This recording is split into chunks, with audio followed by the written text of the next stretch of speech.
All righty tighty. Gather up, Gotchard. We're talking about episode 6, and I think I have finally cracked the code. The thematic code. The Cadbury egg code cream is coming out. And I'm about to put that thematic cream in your brain. What the big thematic idea is, because that's a big thing I have with my analysis of Kamen Rider as a franchise, is each season usually has like a major theme, at least Heisei going forward, of just like it will tackle an idea at nauseum, like O's moderation, Foruse's friendship, that kind of thingamajig, right? So what is Gotchard all about? What is Gotchard? It's fundamentally all about empathy. And we have seen how empathy works for our heroes and how it's being used, right? All of the monsters are feeding on malice. Let's just say malice is a thematic opposite to empathy. And the monsters are feeding off of that, and we see how empathy is able to get people out of that. Like, all this kind of stuff. But the monsters are feeding off of the malice, the anti-empathy, if we will say. The mushroom guy hated crowds. He's like, fuck crowds, fuck all these people. We have the playboy guy who wasn't taking other people into consideration. It's just like, haha, I'll get pretty lady. The wrestler who treated his opponents like shit, broke their bones, all that kind of stuff.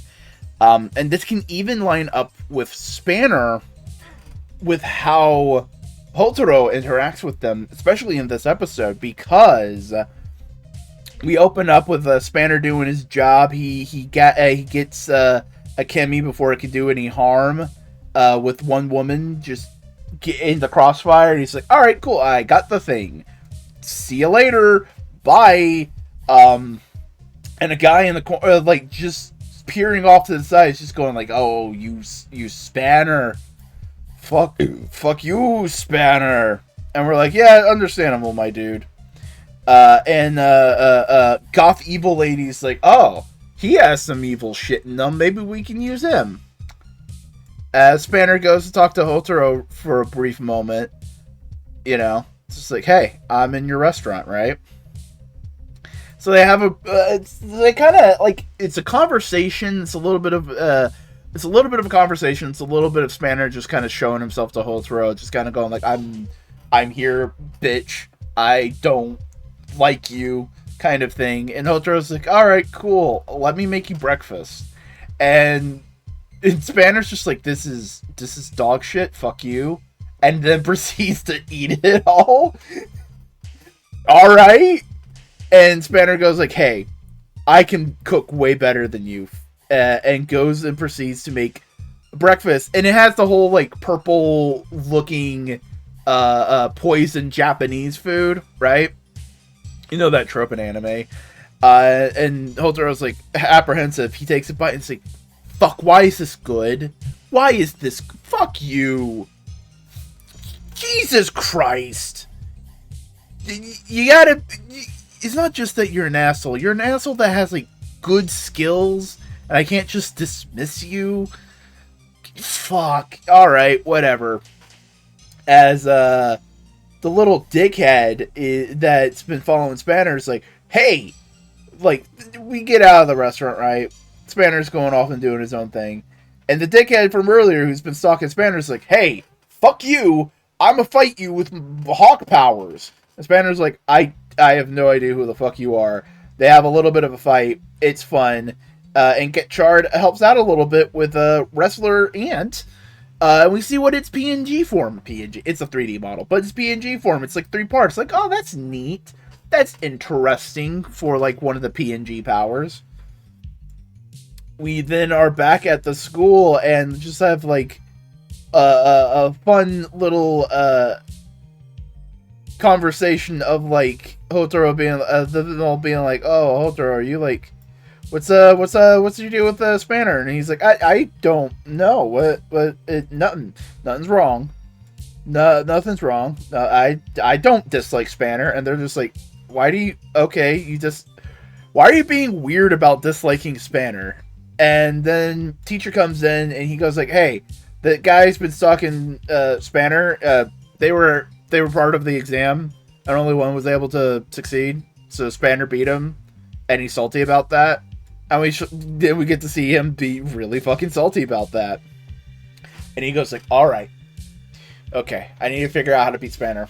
Meanwhile, Rine is, I hate to say it this way, but, like, she's being emo again, thinking about her dad in the playground, which, that's really neat thematic, scene setting and dressing and all that kind of stuff, because Rine is being framed by the playground equipment in very claustrophobic angles, and it's very clear it's meant to show that the memories of the past of her childhood are having a greater hold on her current life. Like, it's keeping her prisoner to an extent. It's keeping her clothes off from others, all this kind of different things.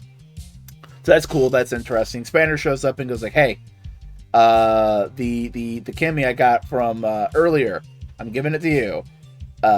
All this kind of stuff, right? And then Hawkeye shows up and goes like, oh, Spanner likes this girl. I'm going to kidnap her and keep her hostage. And they're just like, okay. Otaro and Spanner are like, okay, we got to go save Rine. And we get a motorcycle. We have two motorcycle scenes in a Kamen Rider season in the year of our Lord 2023. I love it. Absolutely adore that. I am ecstatic. It's fucking great, right? They get to a quarry and Spanner's there going like, hey, fucking let go Rine. And Stalker Man's like, I'll fucking remember me and like I'll hurt her, And he's like, I don't know who the fuck you are, and I'm not in love with her. And he's just like, what the fuck? Stop. Right? So they fight a little bit. And they're able to... What happens is, like, Spanner starts to fight. Rine gets away. Otaro helps out, right? They're up in the air, and Spanner's trying to get to the hot guy. Otaro is able to go like, oh, I can help you with the rider kick. And, like, bounce Spanner up. Knocks the dude down. Otaro uses a brand new form of a spicy gorilla. And, beats the dude down, and Spanner just literally goes, I do not remember who the fuck you are. And the guy's just like, you genuine, like, you weren't being flippant, you don't remember. Oh, Spanner does the whole thing from Street Fighter, the movie, of like, for you it was the greatest day of your life, for me it was Tuesday. It's like, I don't give a shit about you. And it's just, all this kind of stuff, right? As teacher guy comes in and erases Stalker guy's memory because it's like, hey, you're being a dangerous fuck, right? And it's just like, Jesus. All this kind of stuff, right? But we also just see throughout this whole episode and just from the previous ones how empathy is a major crux for these characters, right? Hotaro's big thing is empathizing with the Kemis. But he's having a hard time empathizing with Spanner. And Spanner's not helping that at all. Right? He's standoffish, he's cold, he's aloof. And that barrier is fundamental to, like, Hotaro overcoming or, like, understanding and accepting that. Honestly, I wouldn't mind if Spanner just stays the standoffish guy from pretty much the whole season. And that's part of Hotaro's, like, arc is, like, understanding that yeah, you want to empathize with everybody, but you can't, but some people don't want that from you, right? Because Spanner only sees the Kimmies as tool. He doesn't empathize. They're not beings to him. Right? But he truly seemingly treats Rine with empathy. Like, he sees Rine as a person and is like, hey, I see you're hurting. Let me help you out. Right? Is it for nefarious purposes? Is it truly empathy, or is it a form of malice? We don't know yet with Spanner. But that's interesting.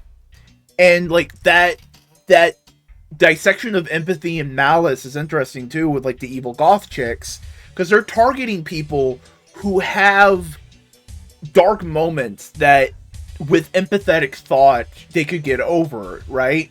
Like, hey, dude who doesn't like crowds, hey, it's fine, it's cool, just go to a quiet spot and get away from it for a moment, right? Hey, playboy, maybe don't treat people like shit, right? You know, hey, stalker guy, like, it's okay that you lost. It's not the end of the world. You know, these people need to be treated with empathy and understanding to get out of these dark moments. But the evil goth chicks are just like feeding on it and poking at it and just going like, no, fuck them, go destroy shit, right? And it's interesting. And it's interesting to see this being played out, because I think ultimately that's what they're trying to get across, is empathy is emotional alchemy. It's understanding the properties of another's feelings and molding yours to a point that it's compatible and you can understand each other. And I hope I'm not wrong in that assessment of Gotchard. But hey, you know what? How you'll never go wrong? You could follow me in places. Subscribe, like, comment over here. You can follow me on Twitch. Follow me on a variety of social media platforms: Twitter, TikTok, Instagram, Blue Sky, Mastodon. Links are all in the description. And if you like this kind of content and you want to see more, I have an ongoing series where I review every single episode of Blazar, and you can get it for as little as $1 a month on Patreon. So if you want, go support me on Patreon. Every little bit helps. In the meantime, we have some comments to talk about. First up from Fish Pop. Black Ant plus Green Wrestler equals blue form.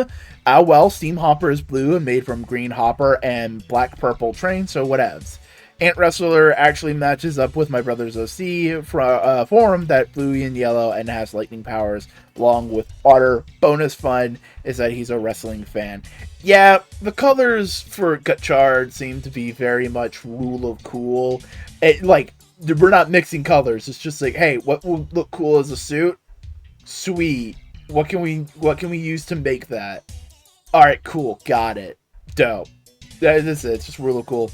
Ant Wrestler's a dope design. It's cool to see. Blue and electricity have like a long-standing relationship, and I'm thinking about like Digimon Frontiers. Remember the big blue beetle dude? Yeah. Next up from Purple is Peak. For real? For real? I'm sorry, I have to do it every single time. Best episode so far. Love everything about it, from the forum to the old man's backstory to Wrestler G, to the fact the old guy combines with Wrestler G and helps kick ass. Also, is it just me, or does Gotchard get his ass beat every episode? Like, that's not even a complaint. I actually kind of like it. Lol. Also, something very small to notice is this. Notice is the little funny gorilla feet dangling from the gorilla amalgam. But overall 8.5 out of 10 episode. Yeah, Gotchard getting his ass beat it just feels like it's that Shonen Jump battle manga vibes of just like, oh, you get your ass beat, you stand back up and you kick more ass. Fucking bite the ass, right? The old guy was great. Wrestler G was great. And I am genuinely liking the amalgam designs. Yeah, they're not as full body interesting as a lot of other Kaijin designs from Kamen Rider, but the way that they're working with the headpiece is really cool, because the amalgam part will make new arms, and you can see like the mummy arms are like posed in a way to work with the amalgam, and it's a really interesting like design. It has a lot of cool elements there, and I think it's neat. I think just have Boingo, just have me with like a hand in the Marge pose with the amalgams in it, and I think they're neat. And finally, from Esconde, I believe this is the first proper drop kick as a main finishing kick. I know Godin from Blade has drop for his kick card, but his motion is different. This episode has been the most I enjoyed. Hotaro, his attitude really shines in the more shonen focused episode. Love seeing his motive and being persistent with the training with Mr. Asai and Wrestler G. His back got wrecked so many times that even Kudo got concerned and cheering. Counting on Kudo, I love how her joining the others in defending Hotaro is what makes Banner's back off. Shows she knows how to leverage her situation. The fight was great, and I wasn't expecting that bittersweet ending to finish it up. Definitely the highlight of the episode for me was the friendship between Mr. Asai and Wrestler G, and how the former makes a tough decision that needed to be done for everyone's sake. Really hope we see him again down the line.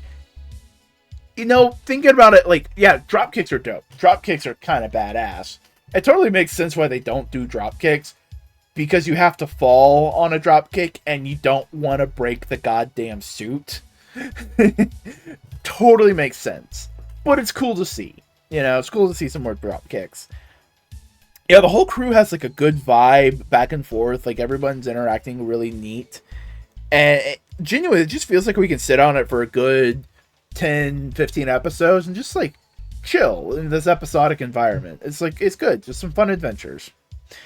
And I definitely hope we see more of the people becoming friends with Kimmy's and just being recurring characters. That would be really interesting and good, and just also proving Hotaro's point that, like, empathy is the key to solving this situation. And again, the Wrestler G and Mr. Asai is all about empathy. Like, these two wrestling guys empathize with each other and their situations of, like, I'm a Kimmy and people want to use me for power. I'm a wrestling teacher and the Yakuza are on my door, and we understand each other and we want to help each other, right?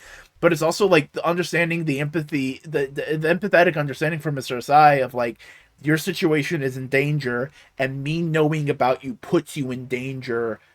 Go be safe, go be with your friend, go be with people who can protect you. That's really good. The empathy isn't always going to be like sunshine and rainbows. It's going to hurt sometimes because you understand that the situation isn't going to be perfect. And I think that's really cool. And I think this episode really shows that episode really shows that. And I hope I'm right, because the whole show talking about empathy and emotional intelligence feels like it's going to be so cool, you know? But that is it for this episode of Gather Up Gotchard. I hope to see you again next week. And I hope you like this video with a like and comment. And I hope to see you around by subscribing. Till next time.